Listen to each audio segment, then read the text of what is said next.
Oxford. I work as a social researcher in the Department for Community and Local Government. I was involved in discussions about the seminar series as a whole, and with Kate before the seminar began. So I was kind of my expectations would have a lively discussion about issues that face communities, and particularly about what we've learned from the Connected Communities programme that can help inform policy. And at one level, it's an immense subject. There's all sorts of multi-layered things going on in communities and people's lives, and I suppose one of the things that is kind of core to what people are concerned about is the general well-being of individuals and communities, and actually creating the right circumstances for people's lives to progress in a kind of cooperative and cohesive way, isn't it? So where are we at the moment? How are communities doing? How are communities doing? That as a researcher, I find that a very difficult question to answer in a very quickly. I think we talked earlier in the day about the main sorts of interventions that government has in this area. There's been a recent change in the policy emphasis towards sort of enabling communities to do things for themselves. There's been quite a lot of progress on sort of a community rights agenda. One of the things we're interested to hear about here is how community cohesion can be promoted. So I suppose that's not really answered your question very specifically, but it's actually quite a very difficult question to answer without maybe a little more thought. To be thoughtful and to give proper answers, then really there needs to be lots of dialogue amongst evidence and sifting, and in a sense there's a distillment process. And so that's why we can't kind of make it as a trite kind of how's it going. I do understand that. Exactly, and one of the reasons that I like to come to events like this, most of all, is you hear from people we don't normally hear from, and it kind of sparks a thought, or you think, oh, maybe when I'm thinking about a particular initiative or an idea, there's people we can have a conversation with, because it's quite often the conversations that come up after these events that are as useful as what you hear on the day. Why is it difficult creating the conditions for having dialogue and conversation?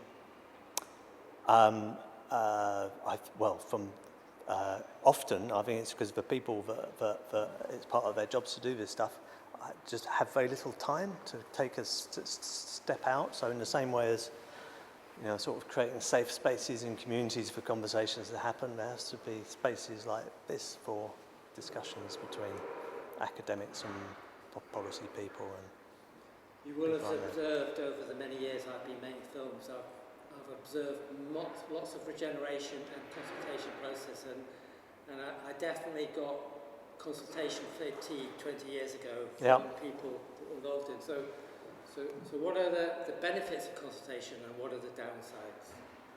Well, my personal observation is how this debate often goes is that there's something that people call is real consultation, and something which is consultation for its own sake. You probably won't ever get either of those. I mean, you have to live somewhere in the space between those two things, and it's about people understanding what the game is in a way, honestly, and having honest conversations. I think the best examples of consultation you see is where just people are as honest as they can be with each other. I have been asking this question, which is really kind of going into one of the definitions. Obviously, you were just discussing it there, but I mean, for you, what does challenging neighbourhoods conjure up in me? Challenging neighbourhoods, I suppose, are those neighbourhoods in the country where there's perceived to be problems of integration often, maybe communities perceived as being unnecessarily isolated.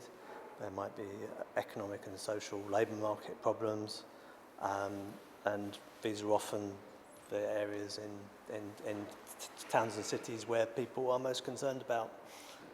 I was also asking people about that inside and outside perception of those sorts of areas. So, so how would you explain the difference of perception? I can only comment on how I perceive them, really. So I think the important thing is if we interact with people that live in these communities, we don't we don't prejudge how people that actually live in them perceive them. It's There is an personal undercurrent view. of resources and less for more or more for less, something like that. I was getting a bit mixed up in the terminology. So, what about resources? You can't avoid the observation that resources available to the state sector have reduced.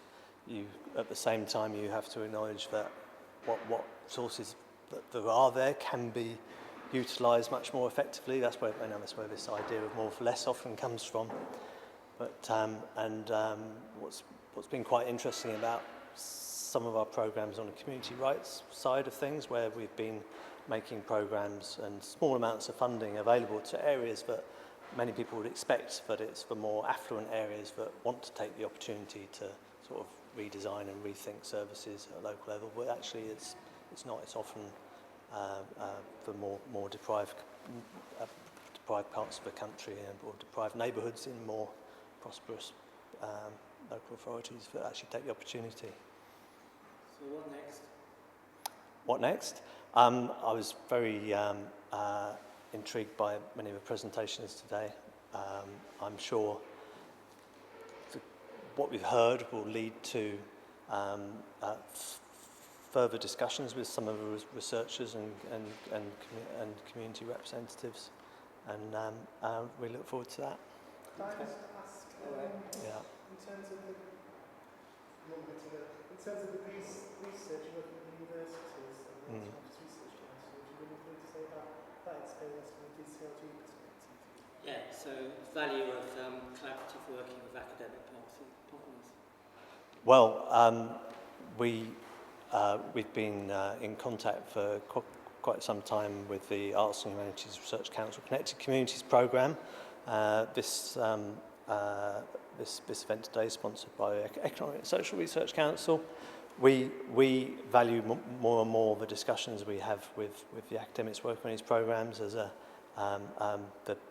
HRC Connected Communities programme actually has been doing a lot of. It's not research being done to communities. It's research being done with communities. I think it's a really excellent way to improve what we know to inform policy as better as we can. The arts is a very interesting avenue, so to speak, for us to explore in sort of community consultation. I think someone mentioned earlier today that it helps the relationship between art and imagination, and the fact that imagining and how your community could be, or just thinking about things in new ways. If you're doing deliberative work within communities, why not deploy all the opportunities you have to use the arts in those processes if it engages people and encourages people to think in new ways?